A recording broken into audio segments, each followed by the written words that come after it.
Hey you guys, God bless you all. Welcome to My Crude Outdoors. Thanks for watching. In this video, I'm going to show you guys how to take a ram snare that's designed for fox and raccoon and show you how to set it up to catch a raccoon right here in this setup I've got right here. These snares are lightning fast, guys, and deadly, and I'm going to do a close-up and show you just exactly how to take this pole right here and set it up so that you can catch a coon with it really easy. Alright guys, you'll notice I got a piece of wood right here that's hickory. And I'm going to take that piece of wood and drive it right in the ground. Just like that right there. Okay you guys, now I've got that driven in there at an angle on purpose. Because if you take a ram snare and you get that thing ready to set up and fire, these things are easy to set. That thing's set ready to go right there, just like that. Of course, it's got a safety hook here on it. We're going to keep on there just in case.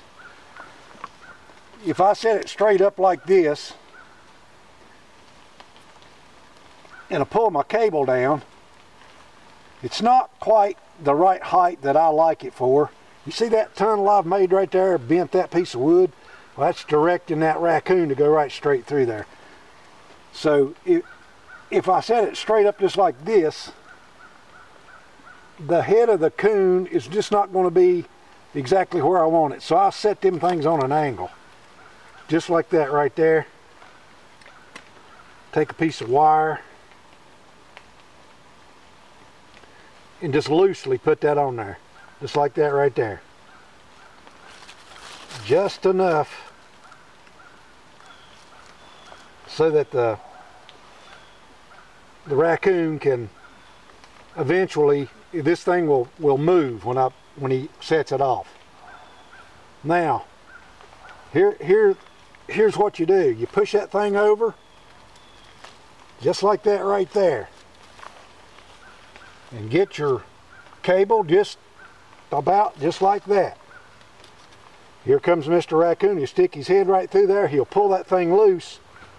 And these things, you guys, have a relaxing snare on them. See this right here? That's a relaxing snare.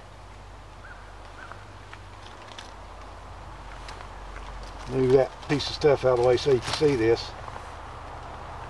This is a self-locking snare. In other words, it ain't gonna come back when it goes over, unless you push it back like this. It's not going to come back. It's a self-locking snare, and this is a relaxing snare. This thing, when it fires, guys, fires very violently.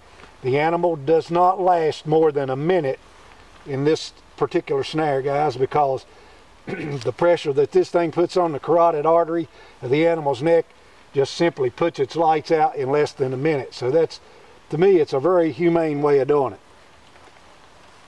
If you were going to set up with that self-locking snare, you do the same thing. Tie the thing down, put your loop right there just like that. You'd use that particular setup for a raccoon. Works really good.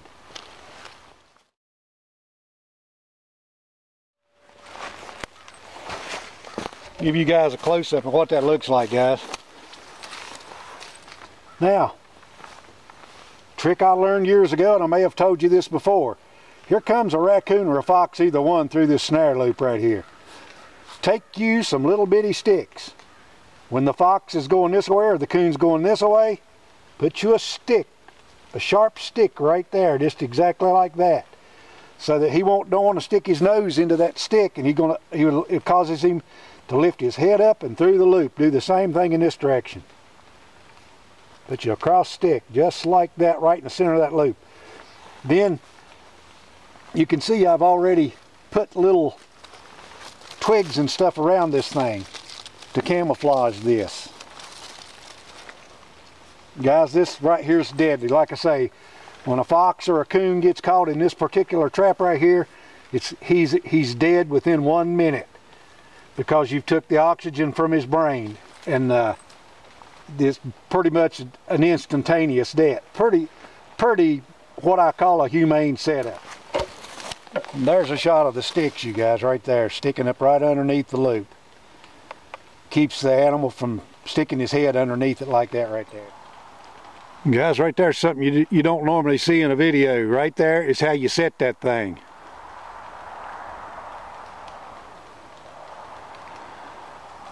See that little piece of cable right there? It just slides right up in a notch, just like that right there. It's got that little washer behind it. I don't hardly ever use it, but when the animal comes down and he pulls that loose, this is going to slide through there, and this piece right here is going to violently close this loop right here. See that? I'm not going to do it because it really messes the snare up when you do that. If you catch an animal in it, don't hurt it at all, but if you dry fire this thing, it really messes your 1/16 inch snare up till you got to redo it really good. So that's the way that looks.